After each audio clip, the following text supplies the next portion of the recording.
À partir du 1er mars, quand une personne demandera l'aide du CPAS, ce ne sera plus seulement sa situation personnelle qui comptera, mais celle de toutes les personnes vivant sous son toit, donc des partenaires, des parents, des enfants majeurs, même les grands-parents. Et le gouvernement justifie cette réforme par plus d'équité, c'est bien ça? C'est un petit peu le mot qu'ils utilisent, en effet, mais regardons la mécanique réelle de cette mesure. Cette réforme, portée par la ministre NVA de l'intégration sociale, Annelies van Bossut, elle impose au CPS de prendre en compte l'ensemble des revenus du ménage, même ceux qui n'ont aucun lien de dépendance avec la personne aidée.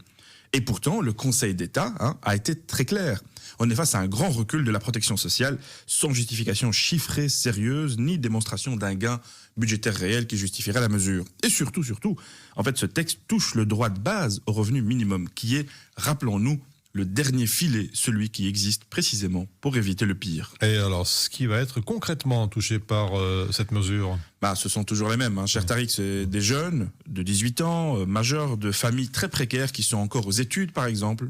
Avec cette mesure du gouvernement MR engagé et NVA, suivre une formation deviendra un luxe pénalisant tout le foyer. Des parents solos, majoritairement des mamans solos vivant avec des enfants majeurs et mineurs, qui verront leurs revenus fondre brutalement.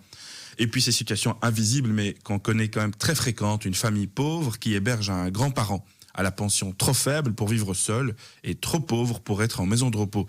Avec cette réforme, la solidarité familiale devient donc non seulement criminalisée, mais un handicap financier.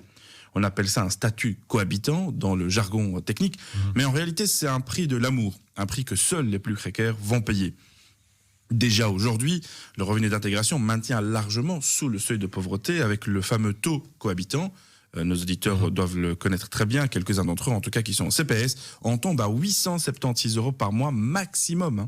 C'est un système que peu de pays européens osent encore assumer, un système qui influe les choix de vie, dissuade la cohabitation et, on le rappellera jamais assez, fragilise les femmes et punit la solidarité. Le Conseil d'État a alerté, les associations de terrain ont alerté, les CPS ont alerté et le gouvernement de droite MR engagé NVA est passé en force quand même. Alors Hamza, certains diront que l'aide sociale ne doit pas remplacer la solidarité familiale. En effet, mon cher Tariq, la ministre NVA utilise cet argument, mais il n'en est rien. La solidarité familiale ne peut pas être une condition préalable à la dignité humaine. L'aide sociale existe parce que toutes les familles n'ont pas les mêmes moyens, pas la même stabilité, pas la capacité de compenser les défaillances économiques de tous ses membres. Transformer la pauvreté en affaire privée, c'est dépolitiser la misère et individualiser la culpabilité.